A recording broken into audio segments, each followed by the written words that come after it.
You're listening to a Comics XF podcast.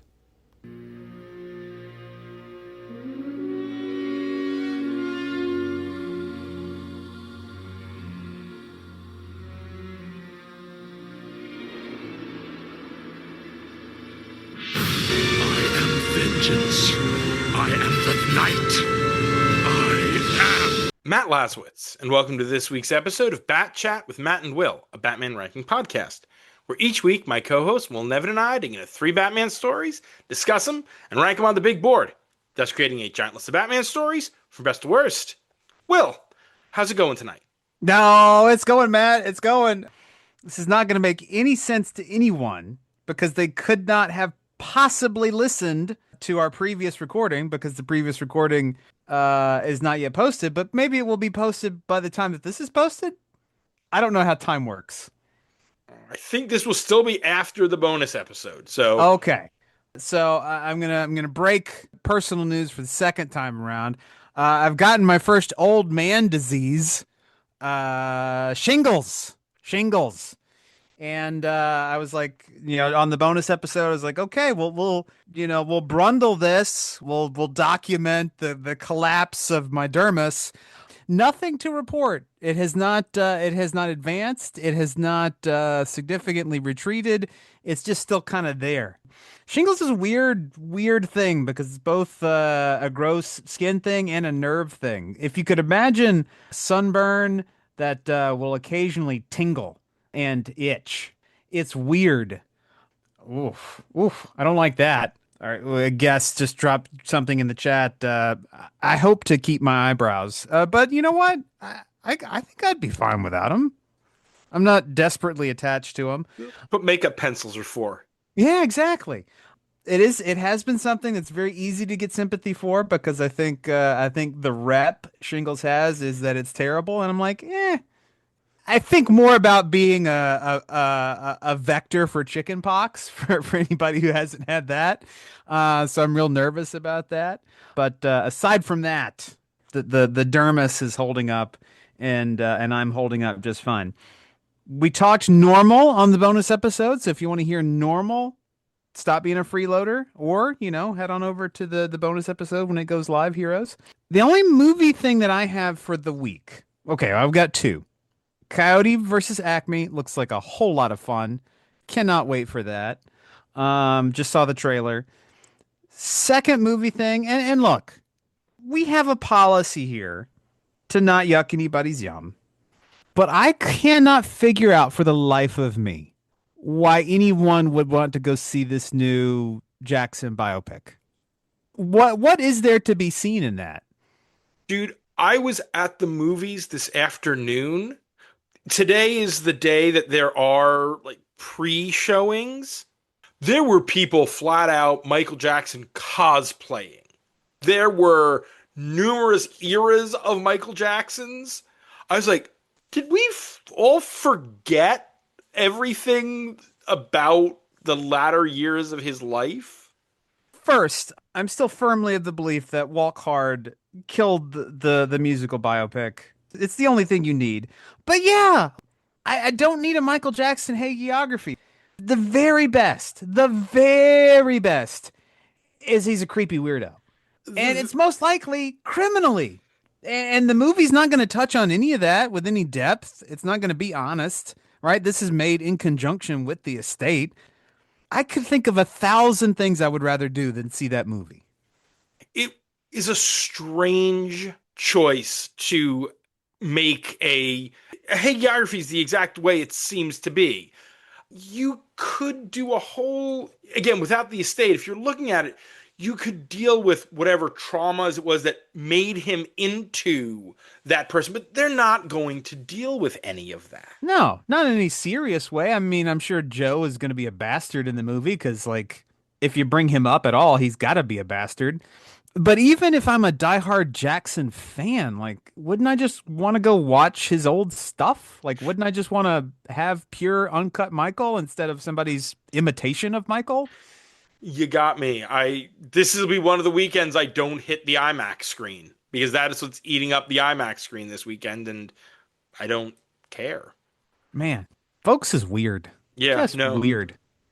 So we did talk about Normal. I have seen two other movies on the big screen, both of which are small, intimate character dramas. So not often the kind of things we're talking about on here. We're not talking horror movies or big budget anything. I saw The Christophers, which is Steven Soderbergh's new movie. It's Ian McKellen as a famous artist at the end of his life. I talked about it last week, but if you didn't hear it, about the description, but his two terrible children realize that they don't have anything to sell because he's gotten rid of all of his work. So they hire a forger because he has canvases that he started and barely did anything with. He has the very roughest of roughs on them. So they hire this forger to work as his assistant, meanwhile going and finishing these canvases so they can be found and they can sell them. I was a little concerned that this was going to be, oh, crotchety old white guy and young black woman become friends and develop a partnership, that old chestnut. But it's not. Driving Miss Art Daisy. Sort of. But it's not. Because they develop a rapport, they develop something between each other. But one thing is, it never really is about race. You probably could have recast either of them as he could be an older black artist and she could be a young white woman, or they could both be black or both be white, and it wouldn't affect the plot. It would affect some of the overtones in places, or undertones, I guess. But it's not about them being a a cross race friendship. She is played by an actress named Michaela Cole, who I was not familiar with. She was excellent. She was amazing, and she's co-starring in Mother Mary with Anne Hathaway that comes out this weekend. So she's got two movies co-starring with major movie stars coming out 2 weeks in a row. And I can't wait to see Mother Mary. I was interested in it before, and now I'm like, I am completely sold. She held her own with Ian McKellen, and that's saying something. It is. And we're gonna make that poor man do Magneto again. It's Yeah. boy. I also saw Mile End Kicks, which is I don't know what the word, if there is a phrase for them. It's a not coming of age, because coming of age entails, kids becoming adults, but about a 20-something music journalist in 2011, and her growing up, her becoming an adult, her dealing with being a woman in a male dominated industry. It was very good. It starred an actress named Barbie Ferreira, who I was not familiar with. She's on Euphoria, I guess, is the biggest thing she's known for. I saw her in the new Faces of Death a few weeks ago, where she was quite good, and she's good in this too. I was like, wow, for someone who I'd never seen in a starring role in anything before, she was 2 for 2. I'm looking forward to seeing what she does next. But yeah, this weekend will be definitely Mother Mary, 35th anniversary showing of Silence of the Lambs, and something else. I just don't know what I'm going to see. It depends on some timing with going out to dinner with friends on Friday, what I can see either before or after. So that's movie chat. But as Will pointed out, we did have someone shooting us some comments. We do have a guest. Let us say hello to Patreon backer, friend of the show, Josh Weil. How are you, Josh?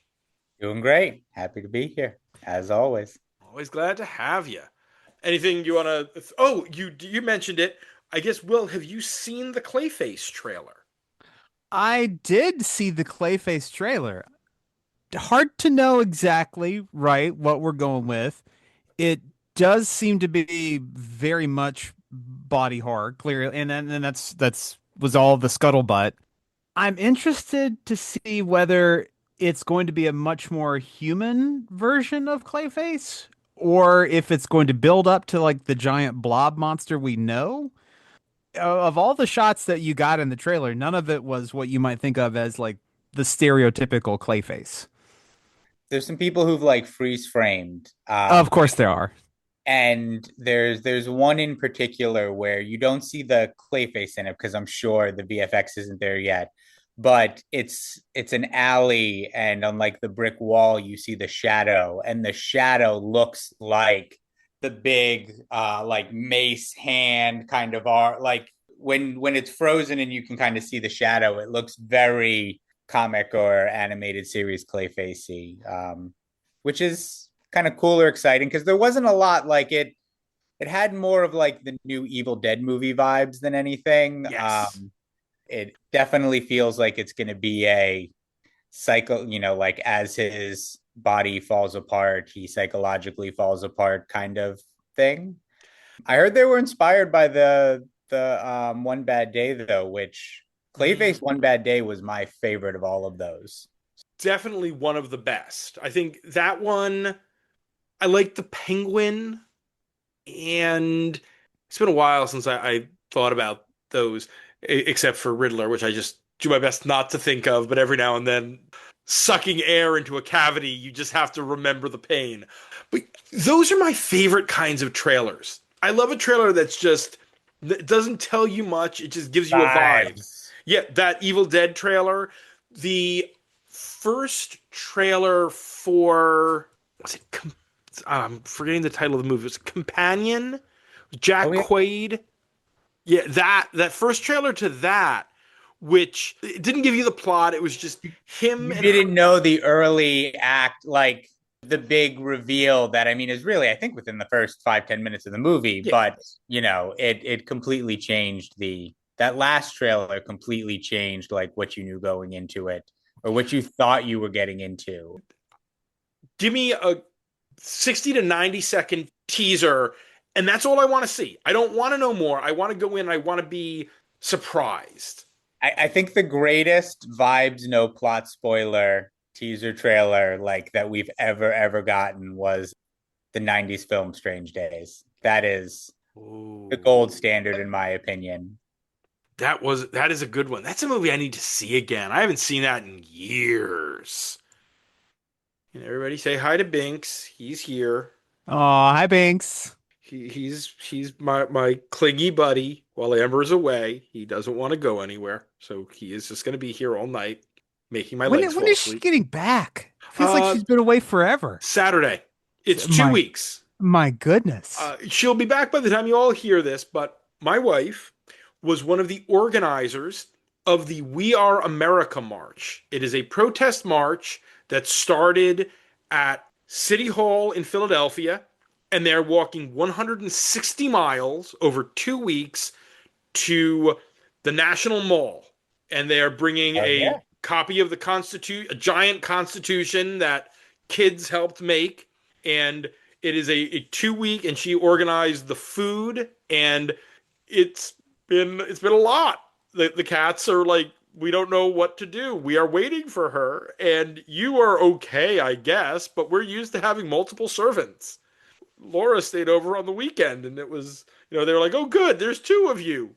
Briefly, going down to DC for the final day of the rally on Saturday, and we'll be driving home with Amber. It'll be very exciting, and the cats will be very happy. And I'm very proud of my wife for organizing this and doing it, and hooray. Oh, but before we get started on anything else, good news, everyone! Oh? Let us say hello to our newest Damian Wayne tier backer, Carolyn Smith. Welcome, Carolyn. Carolyn Smith. What a lovely name. We are moving along. We have to come up with a number and a goal for what we do next, because we got to do something at some point. I just don't know what it is. We will. You owe Will a Jackwag Dragnet episode. Can we find one of the radio scripts and do me and Will as Friday and whichever one of his partners and get people to do the rest? That might be fun. Okay. But that is for the future. For this week, Josh came to talk about the Robins miniseries. So we decided to add on a couple other stories by writer Tim Seeley featuring Dick Grayson. Our first story of the night is Better Than Batman. This is the Nightwing Rebirth one-shot and Nightwing Volume 4, numbers 1 to 4. The writer is Tim Seeley, with art by Yannick Paquette and Javi Fernandez, colors by Nathan Fairbairn and Chris Sotomayor, letters by Carlos M. Manuel, and edited by Mark Doyle, Rebecca Taylor, and Dave Wilgos. The cover dates are September to November of 2016. Nightwing has infiltrated the Parliament of Owls, an offshoot of the Court of Owls, and wants to bring them down from within. He has been partnered with another of their agents, Raptor, who has his own motivations and a secret connection to Dick's past. We are at the outset of the Rebirth era, obviously, as it includes the Rebirth one-shot, and is picking up post-Grayson. This is Dick right as he has gotten his secret identity back and is picking up some of the threads from Robin War, actually. So, Josh, you're just sort of following that arc along. And we're going to have to mention, because it's going to come up over and over again tonight, Seeley, it will become obvious, one of the writers on Grayson, and has a very strong affection for the Spiral Agent 37 world that they created there.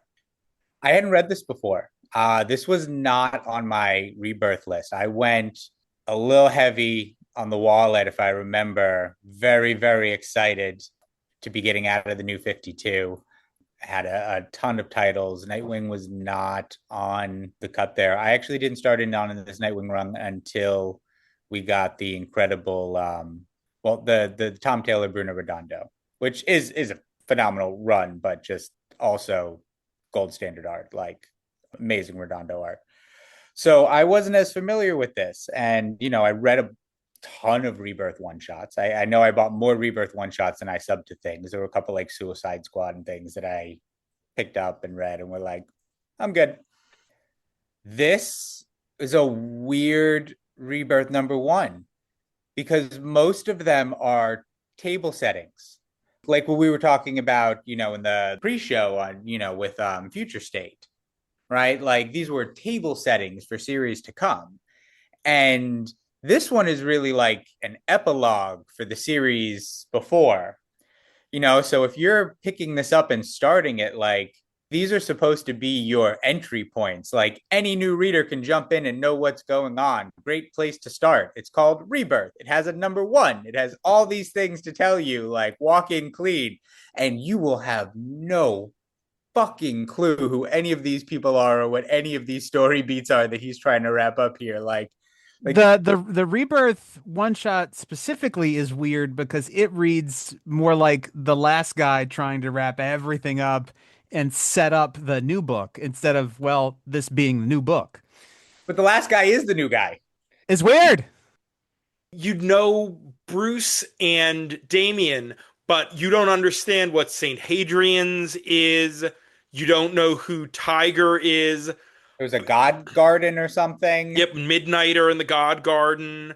It introduces, or it puts Helena back into the Huntress costume for her to go over to Batgirl and the Birds of Prey. But it's also setting up that book, too. I agree. It is one of the least accessible of those Rebirth one-shots. That Batgirl setup, though, is something that we'll see a couple times throughout this first arc, where it's one of those, and I picked this. I really like Tim Seeley. I'm a huge fan of Money Shot. Love his Green Lanterns run. Loved his Robins mini. I have a ton of different things of his that I've read and loved, and most notably, he will always be very close to my heart because on my first political campaign, I just put an ask out, like a personal ask out to, every comic book creator that I followed on Twitter. And Tim Seeley donated $5 to my campaign and, will Love him forever for that. My very first political campaign. But he's a consummate pro. Like he has those pro touches. Like he's the one who will play ball in a crossover and tie the stuff in. And he definitely like he takes some spots both in Rebirth #1 and I want to say it's in issue 2. It's either in 2 or 3 of the main series, but I want to say it's #2 where he's kind of given some toss offs to like what's going on in Detective Comics and what's going on. Like, here's, new characters from the Batman. And like, he's doing the name drops and the tie ins and like where these people are. Like, he's helping table set and place it in the new world with respect to what everyone else on the team is doing. Yeah, I remember specifically the reference to Detective. I was like, oh, that was real cute.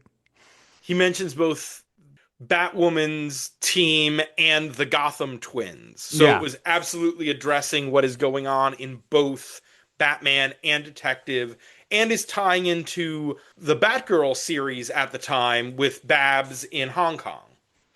Seeley is not the flashiest writer. He's in that same school as I think Pete Tomasi, as one of these really strong superhero comic writers who knows how to play in a superhero universe. A little more humor than Tomasi. Yes. Right? Yeah. Off the top of my head, like, I'm sure there's Tomasi stories Seeley couldn't do, but I can't imagine Tomasi writing Money Shot. No. Right now, I'm reading a couple. Seeley is doing Inglorious X-Force, which is one of the better of the sadly not too great X line right now. And I have to read it. He co-wrote one of Ignition's books, a new Ignition title that came out last week. Everybody Loves a Jewel Thief, about a guy who wants to pull off a jewel heist and gets his old D&D group to serve as his crew. That seems like it's going to be a lot of fun. When we get into Nightwing proper, when we're out of that first issue, we are dealing with the fallout from Robin War and the introduction of the Parliament of Owls. This group that spun out of the Court of Owls and is now this international Owls group that Dick is beholden to because theoretically they have a bomb in Damien's head. And they were trying to prove that they're better than the court by getting Dick to work for them, which the court never could do. Dick taking Damien to the arcade is the highlight of the Rebirth issue. Hands down. Cheese Viking! I need to know more about Cheese Viking because there are multiple references to it. I want to play Cheese Viking. I wish this game were real. He does this every time he brings Damien in as well. Like Seeley loves the contrast of you make Damien like hard and he's insulting everyone and he's smarter than everyone and then it's like, oh, you got the chocolate cereal. Like he does this like the little boy thing that pops out. He loves that beat for Damien, and we'll see it in the next story too. On top of the stuff with the Parliament, we are introduced to Raptor, who is a character who will be a part of Seeley's run throughout. I knew nothing about Raptor. This is his first appearance is the one shot. I haven't read the Seeley run of Nightwing, and definitely, like, for me, compelling, intriguing character. Like, we get to the end of this, and I'm ready for more Raptor. Raptor is to Nightwing what someone like Prometheus is to Batman. The way I picture it, he is that dark mirror, because they are both these circus guys who now are out there and living this, big costumed life. But it's the cracked mirror. And Chuck Dixon created a similar, cracked mirror Nightwing with a guy named Shrike, who was not terribly interesting. He was a very bland character. Raptor's fun. Raptor keeps you guessing. Yeah. So I know this timeline doesn't work at all, and I am a stupid for thinking this even as a joke, but I was at least 15% sure by the end of this. Oh, this guy's Ghostmaker. He is absolutely Nightwing's Ghostmaker. That might be a better comp. Yeah, that actually is a really Nailed it. good one. Yeah, Nailed it. I that's a good call. Except if Ghostmaker would have to have hung out with Thomas and Martha as opposed to Bruce. Mild We need spoilers Seeley for to his retcon it so that way Raptor and Nightwing have actually known each other their whole lives. mild spoilers. He was, as you'll find out, I don't think it's in the next. It might be in the next story, like right out of the gate, where you get his origin. He was in love with Mary Grayson before she was Mary Grayson. So It's not the first time we've had this conversation about the in love with Mary Grayson before she was Mary Grayson. I think Taylor. Did Taylor do that again? That was that was someone with John, not with Mary. This is right, because that's how Melinda is John's daughter with the person he was with before Mary. It's sort of it's the inverse. The inverse. But he's Roma, and I love that physically, his skin coloration, he's clearly Roma. He's not, oh yes, I'm Roma and you're another white guy. Just to say that I've always loved about Wayne Family Adventures is that Dick is slightly darker skinned because he's Roma on his mother's side. So he's not going to be white. Frankly, Damien should be lighter skinned because Damien is only of Arab descent 1/4.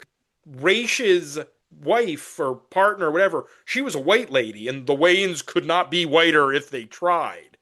But Dick is half Roma. He should look darker skinned. So again, when we talk about smaller bag of tricks, kind of digging back into it, some of the things that we're going to see repeated in the second and third story, the idea of pairing Dick up with another person from the circus background, pairing Dick up or bringing in, things of the Romani and the Travelers. These are things that we're going to see happen more.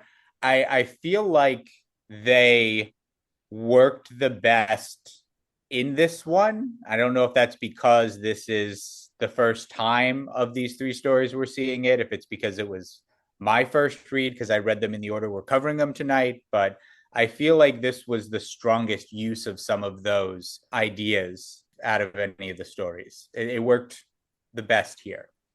Yes, I think the circus relationship, that stuff between Dick and Raptor, is more well-rounded and works better than Dick and Deadman, which we'll get to in the last story. Frankly, the Parliament of Owls stuff is more background. This is mostly about Dick and Raptor. Like, the stuff going on with the Parliament is just there to allow these characters to meet and interact and see who they are versus each other. And Raptor, as you said, he keeps you guessing. You're never sure, is he more like Ghostmaker or Red Hood, a decent guy who is willing to cross lines, or is he more like one of the Secret Six, a bad guy who has a particular code, more along the lines of Catman? Or is he a deeper version of what Nightwing's doing, where he's double, triple playing everyone and he has to pretend to be worse than he is in order to, get deeper inside than Dick can? It's the best part of the story, I think. The Raptor stuff and that relationship and connection was the stuff I had the most fun with. Really enjoyed in this. Yeah, the Parliament of Owls is Court of Owls light. And yeah, it's strange how you can take the organization globally and make it less interesting and lamer. I know I'm in the minority too, but I'm not. We've talked about this on here. I've never been the biggest fan of Court of Owls heavy. The Court of Owls, I think I've said it on this show before. They are a diminishing returns concept. Every time they are used and they've tried to expand the mythology of the Court of Owls, it's gotten less and less interesting. And here, again, as you said, trying to make it Global just seems like, okay, so they're just the Court of Owls trying to make Crete into their island stronghold. I would have to reread the last few issues of Grayson to see if there was more explanation as to how they worked. But here it's just mwahaha. It's very mustache twirly. I got the feeling on the Court of Owl side of it that there was a lot of we're assuming you read Grayson going into it. I had a random question. So the trade collects Rebirth 1 through 4, and then like 7 and 8. What's up with 5 and 6? Night of the Monster Monster Men. Man! That's what I thought. That's what I thought. The crossover is in the middle there. All those Volume 1 trades on the Bat books get kind of like wonked by it. Yeah, because Volume 1 of Batman is Rebirth 1 to 6, and Volume 2 is 9 to 13, because 7 and 8, Monster Men. As we're getting near wrapping up, it is important to note that there is a bit where Dick and Raptor dive into the ocean, and in the ocean, they have to fight sharks. A Thresher Shark Watch? Yes, it's been a while since we've had a Shark Watch, but here it is. We're back. Thresher Shark Watch. Yes. When David was little, he loved sharks. We watched shark videos and Shark Week stuff on YouTube every day. The Thresher Shark actually has a ridiculously long tail. It snaps it like a bullwhip. And I thought it was really funny because they drew the Thresher Shark's tail to be clearly longer than a normal shark's, but it's honestly nowhere near as long as it should be. And I was just like, I have it in my notes that like, not enough people know about the Thresher Shark, and if they tried to actually draw it right, people would think it was like ridiculous and cartoony, because it's just way too fucking long. But Thresher Shark. Some of those undersea creatures, mantis shrimp, those things are fucking weird. So, anything else on this story? There were some really good narration points. I mean, I think as we're going to see throughout these, Dick Grayson is clearly the character Seeley is most comfortable with using as his POV when he's in this part of the DC universe, when he's in this world. There were some lines about Nightwing analyzing his fighting style, being more like jazz and smooth and improvisational, whereas Raptors is like a freestyle rap battle, aggressive, quick, surprisingly clever, good, kind of sharper writing. You know, I like the line, you know, near the end of this about Dick being able to walk the line between light and dark better than Bruce can, because Bruce is too scared that if he crosses it, he'll never come back. Something that we've seen hammered over and over. Why can't you kill the Joker? It's not too hard. It would be too easy. Like, and just the idea that Dick can go into these places without being tempted to go that far the way Bruce can. They're not the same person. I thought, you know, there was some really good stuff there. For me personally, Raptor and Nightwing running out of the labyrinth gave me some flashbacks to the Flash plus Nightwing issue with Dick getting out of the hedge maze faster than Wally, because I am way more fond of that issue than Will is, sadly. But I loved that one as a kid. I read that one over and over again when it first came out. That was a big favorite of like 13-year-old Josh. So That little scamp. I'm sure I have no doubt. I haven't read it recently. I have no doubt it doesn't hold up, but loved it when I was 13. And just Javi Fernandez does a really good job on the art. I mean, Yannick Paquette does the one shot. And Yannick Paquette, there's a reason why Paquette works with Morrison a lot. Paquette does amazing work, but Fernandez, this is not early in his career, but I mean, he's the guy who just did DCKO. He has clearly become a bigger name, but here he's doing really good work. I mean, he at the same time did some of the Tiny and Detectives. He's on Nightwing on and off for a while. Speaking of One Bad Days, he did One Bad Day Two-Face with Mariko Tamaki, the first arc of the Philip Kennedy Johnson Batman and Robin. But yeah, good book all around. Unless anybody has anything else. Oh, that means it's time. But Nightwing Volume 4, Rebirth 1 to 4, better than Batman on the big board. Number 1 is and remains Batman Year One, the post-crisis origin of Batman. Still at a sexy 69, it's Batman Annual number 4 from Volume 3 every day. At 175 is Sanctum, the Legends of the Dark Knight issue, drawn by Mike Mignola. At 350 is the New Year's Evil anthology of holiday-themed villain stories. Coming in real high, not nearly as close to the bottom as it once was at 420. Speaking of Tom King, it's Batman number 23 from Volume 3, The Brave and the Mold. At 525 is From Here to Infinity, the Outsiders Infinity Inc. crossover. And all the way at the bottom, at 708, is Three Jokers. God, what a dog turd of a story. 350 is New Year's Evil, just to start the midpoint. I think we're moving up from there. Do you have 300 is Secret of the Waiting Graves. historically more significant? However, Secret of the Waiting Graves isn't exactly character forward. It's very much a little cute plot story. And at least contemporaneously, I think this is maybe more important because it's Nightwing getting back to being Nightwing. It's fair. It's fair. Then 200 is Sensei and Student, Black Canary and Lady Shiva. The best Lady Shiva. I don't know if it beats that. I think that's more solid all around. Does really strong work with Shiva as a character.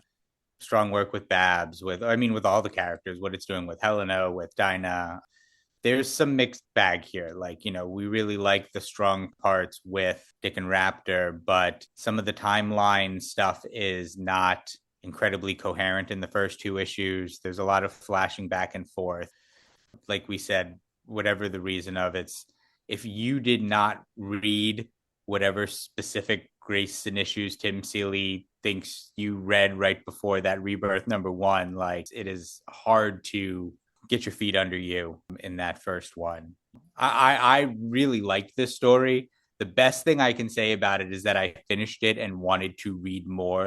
I want to follow these characters and this trajectory that Nightwing and Raptor are on here, but I don't think it's as strong as Sensei and Student. All right, so let's go down to 250 is adorable fun. It's the Threatening Three, the Batman Adventures stories that feature the creators, the super criminals based and Carlin, O'Neill, and Goodwin. Yes. The tribute to Archie Goodwin. It's a tug your heartstrings, and they're all just so much fun. They get elevated out of Trifletown by the Archie Goodwin and by how clever they are. I think we're closer to there than we are to we're closer to there than we are to 200. All right. Well, this is a post New 52, not origin. It's I hate to say it, I'm sorry, rebirth of Nightwing. But you got post-crisis origin of Jason Todd at 236 in this area. That completely redefines Jason. That makes Jason his own actual character versus a Dick Grayson knockoff as he was pre-crisis. New ceiling. Yes. I think 236, that's a ceiling. I would definitely put this above, and this is low, so this is maybe not all that helpful, but this is a definite floor for me. Joker, Killer Smile, Smile Killer at 268. I can walk it up a little higher. As fun as Batman Dylan Dog is at 263, it's just a fun crossover. It's not doing any real heavy lifting on character. So I got the spot for you. Okay. It's for you, only for you, just for you. Oh, I see it. 254. In between Blades and Justice League, Black Hammer, yeah, I'm good with that. I think that's perfect. I think that's the one spot on here where I would say it's better than the one below it, not as good as the one above. Blades is stronger. Sometimes, Matthew, we get nice things in this world. Our second story of the night is Being Robin. This is Robin's numbers 1 to 6. The writer is Tim Seeley, with art by Baldemar Rivas, colors by Romulo Fajardo Jr., letters by Steve Wands, and edited by Andrew Marino. The cover dates are January to June of 2022. A hack of the Bat computer has secrets about the lives of the Robins out in the hands of some of their foes. But there's something deeper here, a darker secret that may cause the Robins to turn on each other and Batman. Who is the mysterious first Robin, and what is Gauntlet Zero? So, a little bit of historical context. Please, because I have been waiting years since this first came out. Since this first came out, I have wanted to hear Matt Laz do a deep dive into all of these historical cuts and pulls from this mini. The first thing that I just want to point out is this was the winner of DC's Round Robin competition, a thing where they released a bunch of pitches for books and fans voted on them. Eventually, this was the winner. There was certain voices of contention about it because if you put a Bat title in one of these contests, the Bat title is always going to win.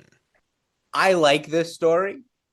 I love anything that features the boys as brothers.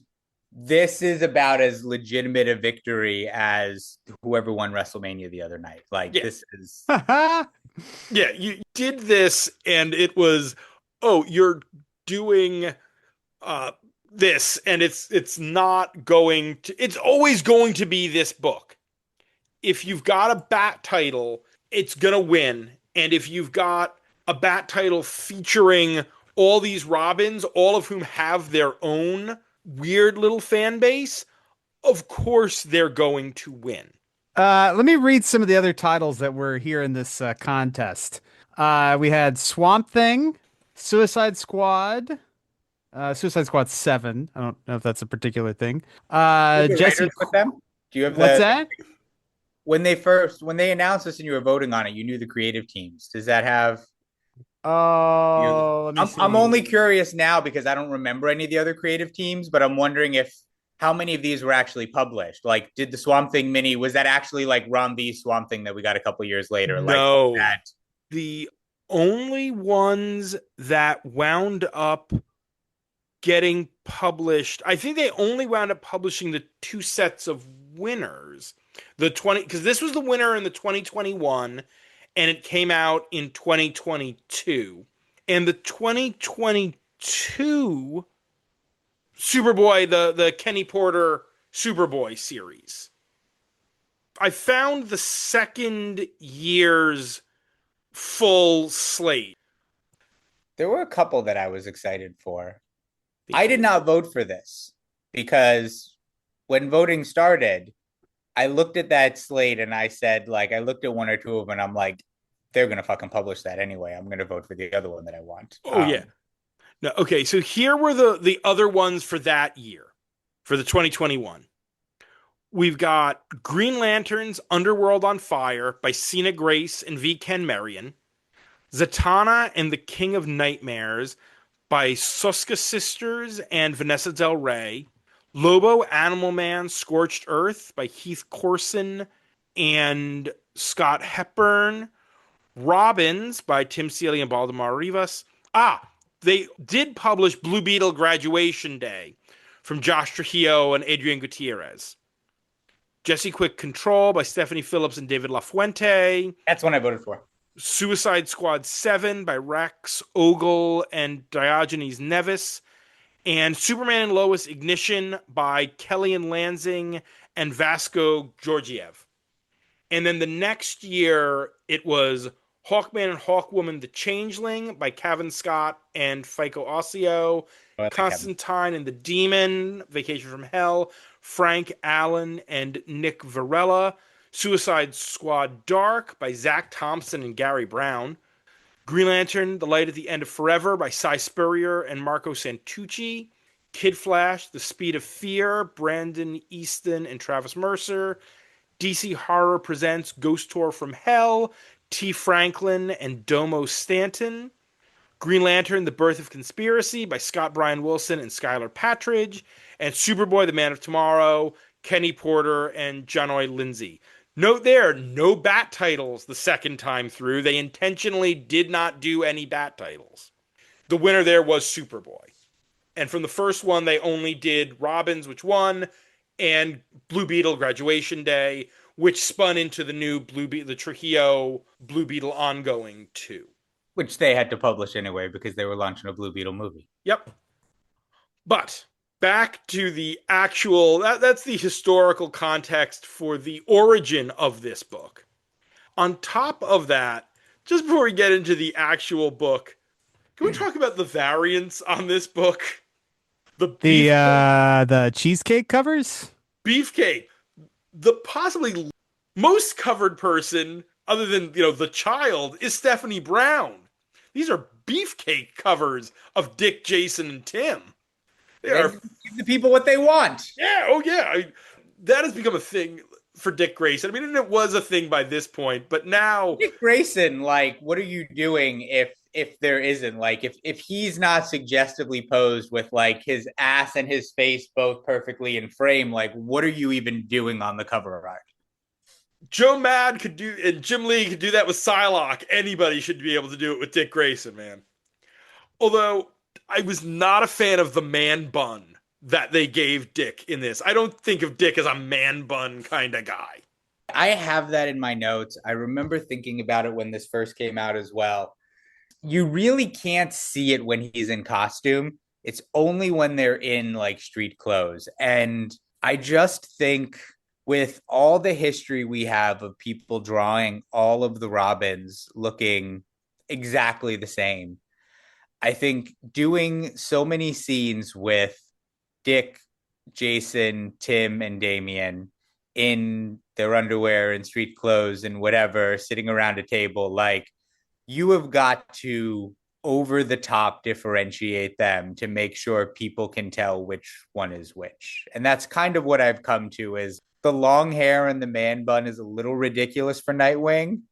But if they didn't do it, we'd probably be sitting here like, I had no idea which fucking one was which every time they were at the breakfast table. I can give you that. Yeah. Damien has to be smaller, right?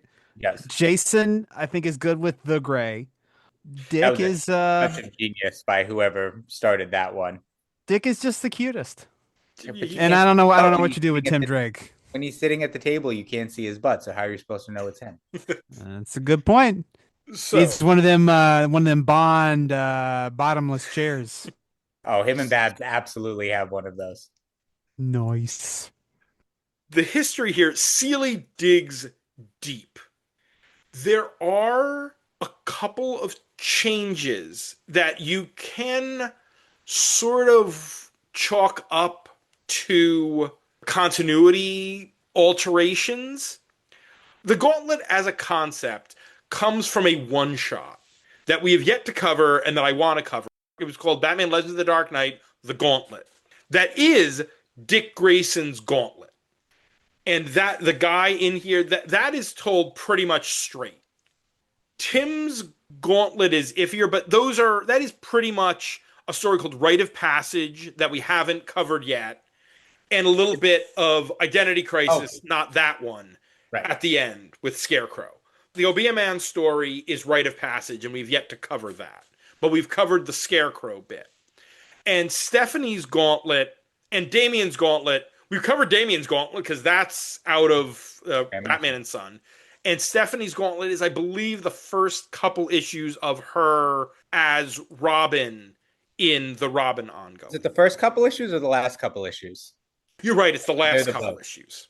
They're the same because there's only a couple issues. Yeah, exactly. I was going to say, I think it's only 3 or 4 issues. What's his name? Anderson Gabrick or whatever?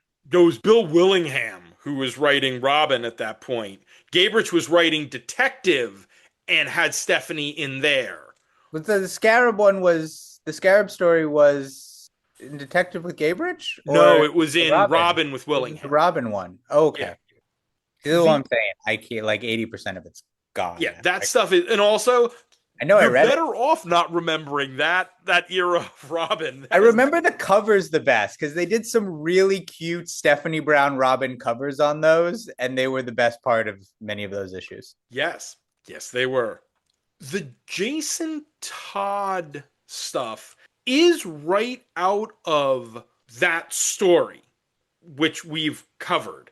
But in the original continuity of things, that's Jason's last night as Robin, not his first night. That felt to me like Seeley needed a memorable character, so he toyed with continuity because you couldn't use Two-Face because that's who is really Jason's gauntlet is the second half of the post-crisis origin of Jason Todd, where he encounters Two-Face, who's the guy who killed his dad. But putting Harvey in this story, it's another sucks the air out of everything else going on, because if you've got Two-Face in there, you're creating a whole other dynamic. Could you have just done Death in the Family? You could have done something like that. You also could have used Ma Gunn, the old lady who ran the school for criminals from Jason's first story. But I'm willing to sort of forgive it just because it's a very memorable Jason Todd story. And you couldn't use the actual one, like you said. Right. I really like the character work in here. I love the way the Robins interact throughout. My biggest This is why we love Wayne Family Adventures. Yes. The brothers. Like, give me the brothers at the breakfast table bitching about the AC and which cereal you bought and whatever. Like, I'm down every day for that. My biggest bone of contention with this story, there's a couple of plot elements that we have seen done to death. And I don't like them when anyone does them. I think as a concept, as a villain, Jenny Wren is a neat idea. But it's a ghost maker. It's let's wedge a character into the backstory that you'd think would have somehow come up at some point or another. The other one is and we saw this in Batman and Robin Eternal. We've seen this in many places. We're supposed to believe that Bruce has some sort of dark secret where he was a real monster in the past. And in the end, you have to reveal, oh, wait, no, that isn't actually what happened. It's just one of those things we see so many times. But I think a lot of it is saved by how good the character work on the others are. And my initial humph, Tim is is a dumbass throughout the entire beginning of this. Like, oh wait, no, he was playing her all along, and knew what an American Robin sounds like and what a European Robin looks like. Okay, Tim is the smart Robin, and you got it right. And okay, I'm happy with that.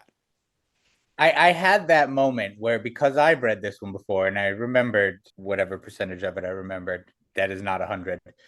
We got to the Tim Drake character assassination pages, and I'm like, I do not remember. Like, I feel like I would remember being pissed that they did this to Tim Drake. And then thankfully it's only 3 pages later where you get the reveal. And I'm like, that's why I don't remember these feelings, because it came and went very, very fast.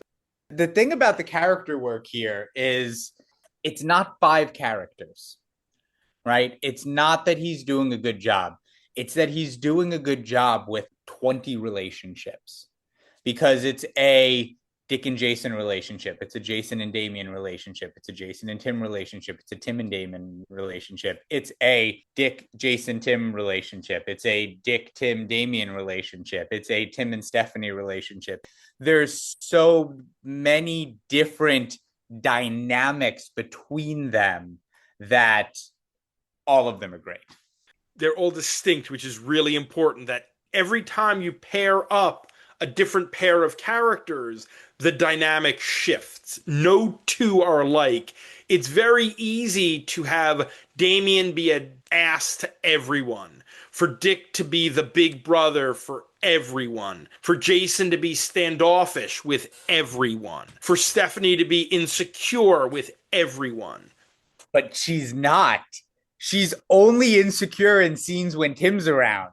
When Tim is out of the picture, she steps up and kicks ass and even leads parts of it. It's Yes. the very subtle, never called on its face. No one ever says, like, wow, you're so much stronger with, like, but it's just how he does it. When Tim's in the scene, she's insecure. And when he is tied up with Jenny, she is leading and kicking ass. And it's consistent through the story, and I loved it. Which is clear from Bruce's vision of her with the red breast, that she would be leading the Teen Titans. Those are some dark alternate futures. At least how they end. Well, that's Jenny Wren. That's her poisoning what Bruce thought of his children. And I love the idea that Jason's statement at the end of that, the reason why we all fall isn't just because Batman saves us, it's we save each other.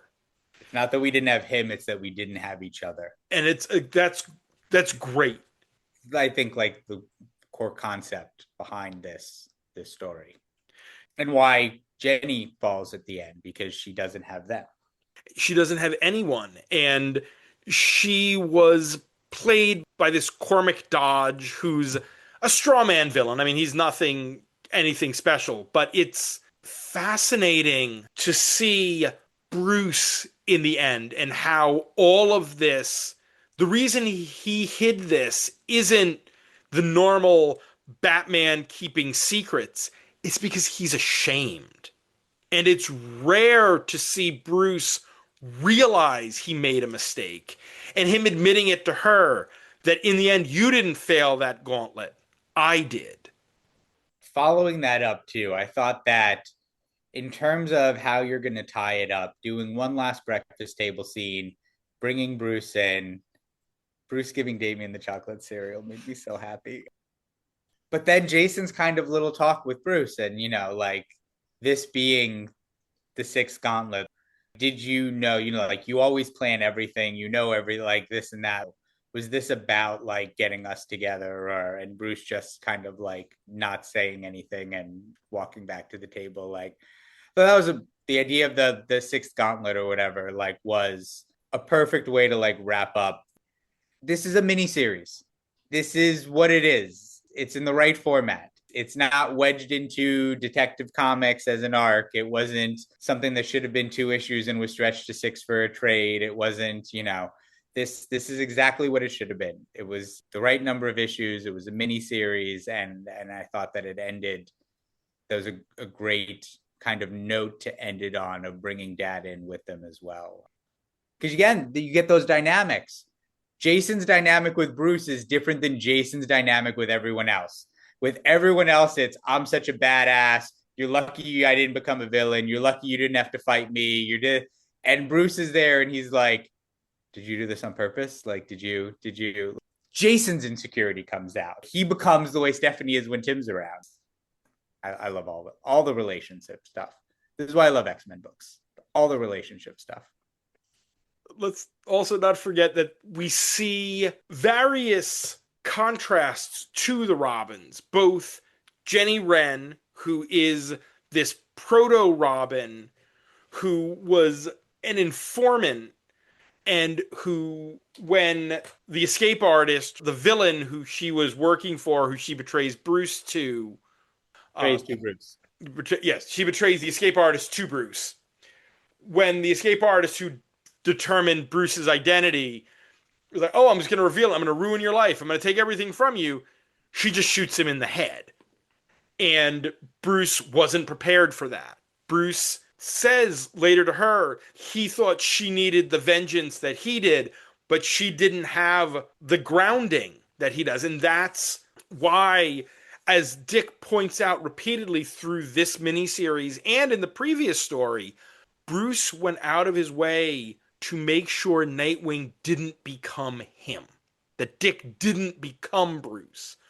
Everything Bruce tries to do for the Robins isn't to make another Batman. It's to make sure that they are better than he is. That is the core to how the Batman and Robin relationship needs to be written.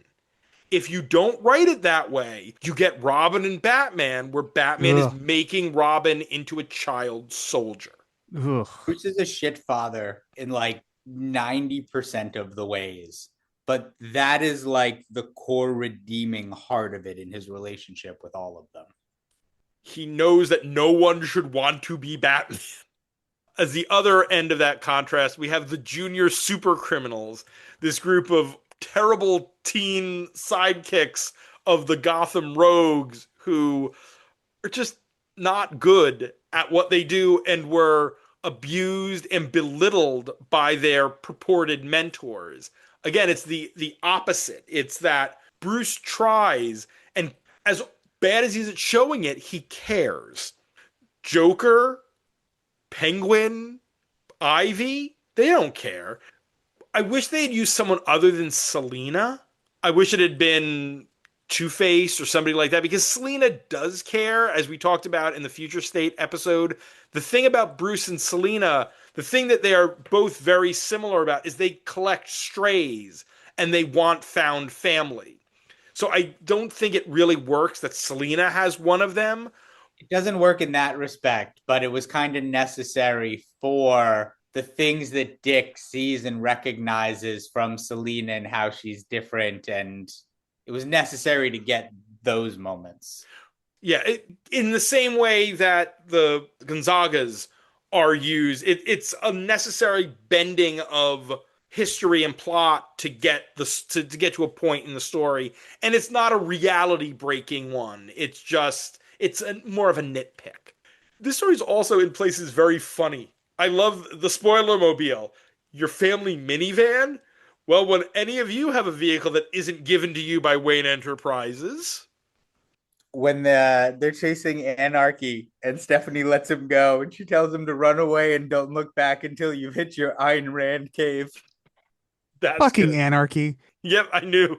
The minute Anarchy shows, like, oh, there's Will. Will's gonna be like, oh, not this guy again. And this was definitely written in the era of Q and the message board drops and all of that dumb bullshit. Oh yeah, this is definitely playing with where the world is with its conspiracy theories. Anarchy both works better in the modern world, but also is a character who we don't need to deal with any of these guys in my comics. There's enough of these assholes in the real world. It's got a lot of the President Lex problems of when it was written, it was so far beyond, and now it is too close or not even as far as the real shitheads have gone, and it doesn't fit in that same place anymore. Yeah, that's a real good analogy right there. Whoa. I like the shot at Bendis. And now I like Bendis. And everything I've heard is that Bendis is a really good person. But I love the shot that Seeley took at Bendis. Because in Bendis's Young Justice series, he had Tim Drake decide to change his code name from Red Robin to Drake. That's a real thing that happened in continuity. And Seeley ripped on that like 2 or 3 times in the early issues. And rightfully so. And Will, it wasn't just that his name was Drake. His name was Drake, and there was like a picture of like a little yellow ducky next to it in the bubble whenever he said Drake in the Young Justice comics. It was worse than just actually being his last name. It had an ugly That's brown no good. costume. As we get near wrapping up, I do have to point out one bit of narration that did make me just roll my eyes. And it's a line in Bruce's narration. As raindrops heavy as pearls strike the rooftop. It's like, Boo. no, Pearls! why did you say that, jewelry? As skeet falls from the heavens, so does my soul, or something. I think I've hit all my notes. Oh, that means it's time. But Robin's 1-6 on the big board. Josh, I feel like you want this above Better Than Batman. Yeah. Will, where do you feel like this falls versus Better Than Batman? It's tough. I don't know how much though, because I enjoyed Better Than Batman a lot more than I thought I would. And I really Got enjoyed the better next with story. each issue, which helps. You know what? I'm gonna just put it right back on you, Matt Laswitz. If we say this is better than Batman, it almost has to be better than Blades. So, I mean, what do you think about that? If the consensus is it should be Better Than Batman, then I am willing to accept that it goes above Blades. I do again think that the post-crisis origin of Jason Todd is probably my ceiling for the night.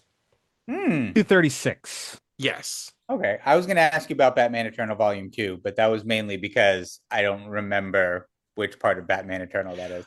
That is Hush and all the supervillains. I just think post-crisis origin of Jason Todd, when you're talking about Robin related stories, there's such weight to the alteration to Jason and just how novel that story is, that it is this nice little grounded story. I think it's right below it then, because when we're looking at the ones below it, I mean, there's the Trust story, which is some Paul Dini Zatanna stuff that is good but gets a little weird. There's an Anarchy story. The There's first Anarchy story, the story where he was less obnoxious and it was more. the Bendis Batman. There's Fear of Faith with the Scarecrow stuff and a little uneven, not as good as the first No Man's Land arc. There's Enigma Consulting Detective, a one-off, not a trifle, but a good new take, kind of unfucking up Riddler who gets fucked up by some other writer every 5 to 6 years or whatever. The character work and the relationships in this, I think, put it above all of those. All So right. if post-crisis origin of Jason Todd is more important, then I think it goes right below it. I'm good with that. What do you think, Will? He makes a strong case. All right, then, the new 237. Our final story of the night is Down the Road. This is Batman, the Brave and the Bold, Volume 2, numbers 13 to 16. The writer is Tim Seeley, with art by Kelly Jones, colors by Michelle Madsen, letters by Rob Lee, and edited by Ben Mears, Chris Rosa, James Reed, and Katie Cooper. The cover dates are July to October of 2024. The ghost of a dead aerialist appears to Nightwing in Bloodhaven, and brings with it DC's ghostly hero, Deadman. Now, the two former circus aerialists must investigate her death and find the mythic end of the road to solve the mystery. How is goddamn Kelly Jones getting better in 2024? How the shit does that work? Some things age like fine wine. They just get Ugh. better. Deadman is one of the characters that Jones was born to draw. Jones drew a couple of Deadman miniseries over at Vertigo. He did a Batman arc of Batman and Deadman that will be in this year's Deadman themed Halloween episode. Ooh. Many months down the line, but that is this year's Halloween theme. It will be Deadman. And I think that helps. I think it helps that we are in what is really a horror setting. Jones is at his best when it's horror. He can do superheroes. I mean, there's plenty of his Batman stuff that was just superhero stuff. But when you let Jones cut loose with the weird and the creepy, he's doing his best work. It's like a dog just like tearing into like meat, just like The opening issue gave me a lot of the same vibes as Damned, the Liebermejo one. A lot more in terms of vibes, art, doing with it with Dick instead of Bruce, but kind of circling around these Justice League Dark characters and this kind of darker take or where the story was going to go. And then by like the second or third issue, it kind of fell, and it just felt a lot more like classic Legends of the Dark Knight story pacing issue. Like it had a lot of like old LO TDK feel. This was not my story of the night. This was definitely the slowest read for me.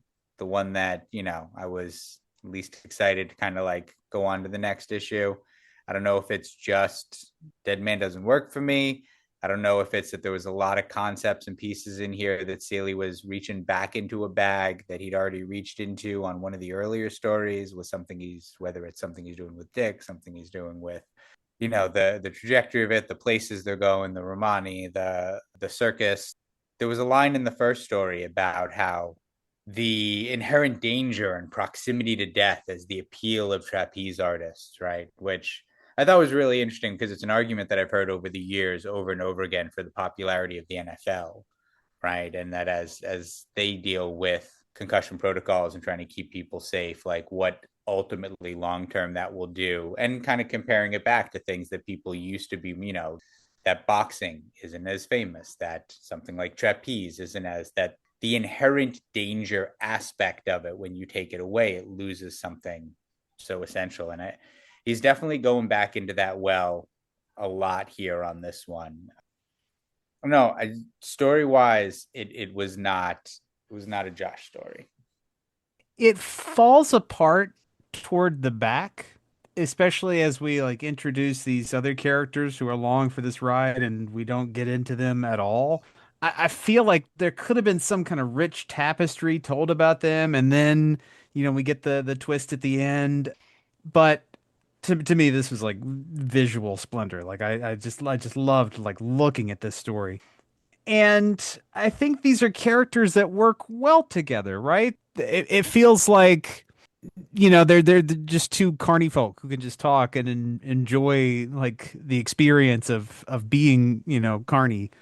But The yeah, it problem is. is that we're not carny folk. And so Yeah. even though they're supposed to be vibing and on the same wavelength and have all this shared jargon, one of them has to keep explaining it to the other, even though they should both know it. That way we know what the fuck's going on. So it was never quite right for me. Like it should have been. On paper, I like the concept idea on paper a lot more than I enjoyed the story. When I see Dick and Deadman interacting, I always want it to be Dick looking at Boston Brand and viewing him as the there but for the grace of God go I. Not necessarily being dead, but Boston was this swaggering, pompous ass who thought he was better than everybody before he got shot. And I could see Dick Grayson looking at him and thinking, if my parents had died and I had just stayed with the circus, this is the guy I could have become. We don't get any of that here. We get that in a few different stories where they interact, but I think that's the thing that makes their interaction really interesting, is that Dead Man is the worst case scenario, or Boston Brand is the worst case scenario for what Dick Grayson could have become. Because he was a player, and it's not in this story, but it's, especially like Will was saying, the farther we get down the track, the more convoluted it gets, because the new characters are piling on faster than we can really introduce or get a feel on who they are or what they are. And we have to keep cutting back to really cool Kelly Jones art because it's more valuable than what we're doing with the plot on the other side. I like the core concept though of like almost like a Big Rock Candy Mountain, Kyle Stark's paradise for the old time circus people, that this modern world is shit. All of the modern circuses are shit.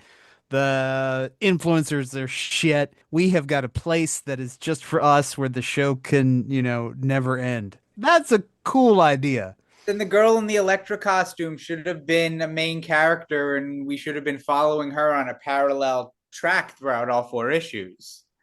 this is a story where there are more ideas than there were time to deal with all the ideas. Yeah. The influencers and the hipster circus, that's an interesting idea, but we barely get any time with it. It's the pacing because like the first two issues are really slow. Like we spend so much goddamn time on that train in issue 2. But then in issue 4 we've got like 17 characters to resolve and deal with like all in one. It might just be a pacing issue. And the interesting thing is it's not that this didn't have enough space. This had 60 plus pages. Admittedly, chopped up into chunks, which that never helps. Certainly is easier to read in that one fell swoop that we have here. Might have been better served as a black label one shot giant size. Yeah. I think Brave and the Bold is no longer an ongoing concern, correct? Nope. It was a weird concept to begin with, like this overstuffed, serialized anthology. And I've made this point before. I can barely remember one story from month to month, much less 2 or 3. I know when we tried to cover for Legends in the trades. Yeah. I know when we tried to cover them for the column, I could never fucking remember, like, shit, what did I read last month? And remember, it started out with that Tom King retelling of the first Batman Joker story that was in 1, 2, 4, 6, and 9 or something like that. Because that's why I didn't buy this, because that's what it started with. That was the headline story at the beginning. And it started with the Booster Gold and the Jurassic League, which was like the 6 pages or whatever after this story in each issue. We'd have been on that because the boys fucking love Jurassic League. Oh yeah, that was fun. There was some other good stuff, I think, in those early issues of Brave and the Bold. They did black and whites, which were cool. But even if you can just be like, okay, the Tom King thing is fine. It's the fact that he couldn't get the friggin' thing to come out on time. That it was broken up. Brave and the Bold ran 20 issues. It was Tom King and Mitch Gerrits, a Stormwatch thing from Ed Brisson that was tying in with some of the stuff going on in the DC universe at the time. A fun Christopher Cantwell, Javier Rodriguez Superman story. And then a black and white. The Tom King thing killed the momentum on the book, too. Because it started out as, we're giving Tom King a chance to do this Batman Joker story. And it wound up being 1, 2, 5, and 9.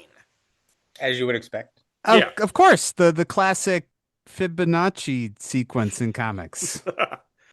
There's one bit of a really cool visual thing that Kelly Jones does in issue 1 where Dick's Eskrima stick has a cable built into it that shoots out of the middle so it becomes a trapeze for him to use to swing. No one has ever done that before because it's like normally just comes out of the end, not out of the middle. That's a great visual idea. Because of course Dick would want to use something that be for Dick. Yeah. I mean, it wouldn't make sense for anybody else, but for Dick, it makes perfect sense because being on the trapeze is his second nature. It's what he was born swinging from a trapeze. I loved that as a visual motif. This is just way too many ideas and none of them got fleshed out. The Unfallen, the big demonic villain. Oh, you did not need them at all. Aside from, hey, Kelly, you want to draw just some fucked up blob thing from your brain? Well, and talk about a Deus Ex Machina. I mean, it literally resolves with a god in the thing coming and clearing it up. And if you're going to create the thing that is supposed to be the opposite number of Ramakrishna, the god that has empowered Deadman since the 70s when he was first introduced, it needs to be more than a handful of pages. You're theoretically adding a member of the pantheon of powerful entities in the DC universe, and it barely matters. Correct. This is sold most by the art.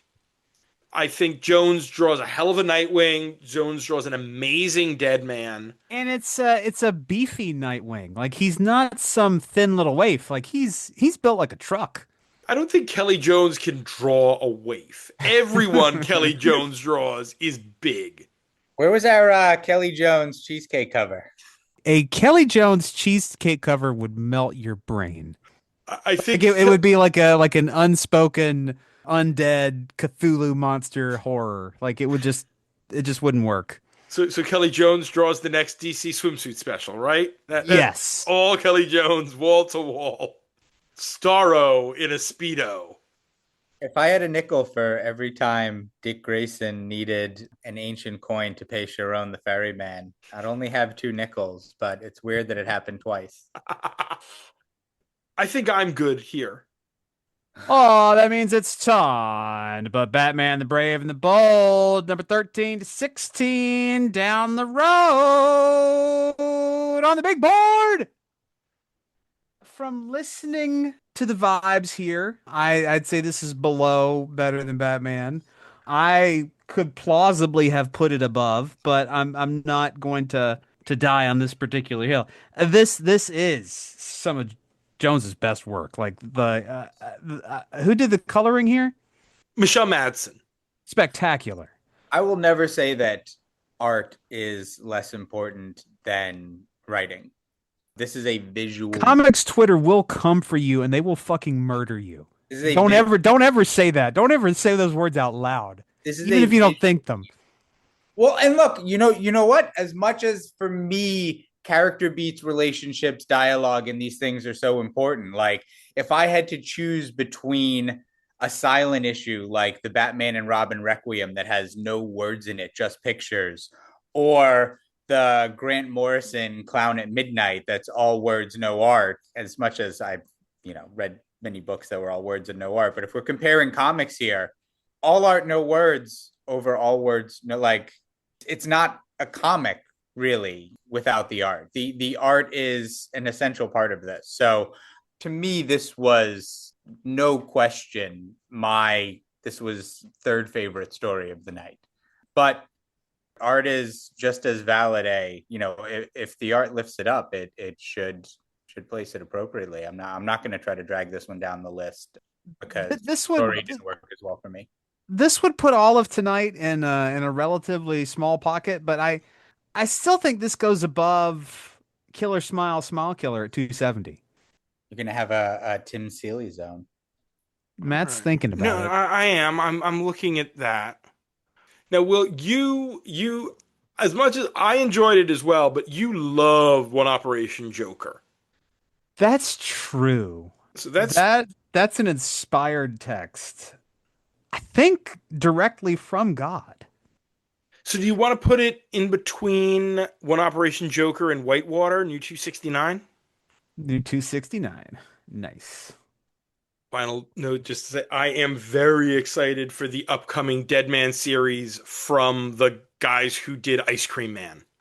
I think that is an inspired choice for a Deadman series, getting the Ice Cream Man team to do it. I love how them boys are sticking together as they make the move to DC. I fucking love it. I can't wait to read Kryptonite Spectrum for the show.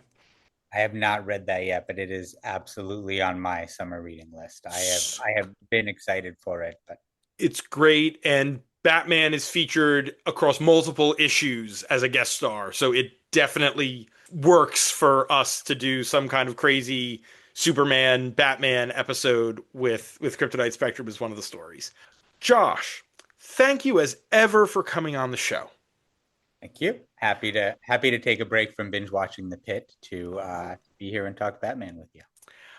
That does it for this week. Next week, John Wickham returns for the episode he got Will to pick last time. 3 stories drawn by Liam Sharp. Remember, you can support the podcast on Patreon at patreon.com/batchat with Matt and Will, where you can get shout-outs, bonus content, pick a story, and even come on the show. We'd like to thank those Patreon backers: Dan Grote, Josh Reel, Hey, that guy. Mrs. Abigail Hartbaum, Mm. Asthma Fangirl, Tony Thornley, Go Aggies. Sam Hopper, Go to bed. Sam, it is so late. John Wickham, John, you beautiful boy. You beautiful, beautiful, bubbly boy, you. Tim Rooney, Georgios Reggioli, David Wheel, World's greatest gray belt. Alexander Wheel, Matt McThorne, McThorny. Dan Offer, Danny boy, the pipes are calling. Nate Randell, Daniel Mosley, Ross Holmes, Mr. Random Ace. Will Crisp, Me compadre. It was so nice standing in the milkshake line with you tonight. It's a delicious ass milkshake.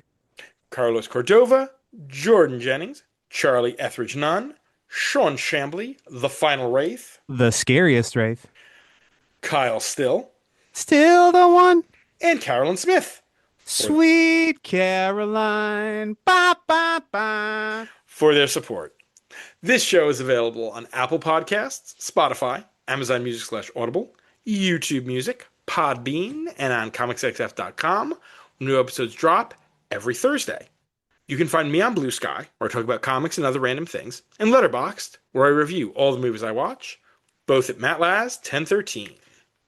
I also am on Blue Sky at Will Nevin and on Goodreads. We were finally able to find each other. Thank God.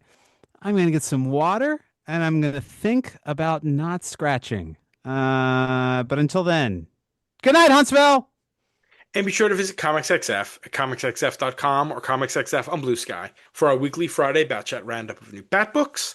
For my other show, the ComicsXF Interview Podcast, where my longtime best friend Dan Grote and I interview comics creators, retailers, publishers, journalists, and other related tradespeople, as well as all the other stuff Will and I are writing.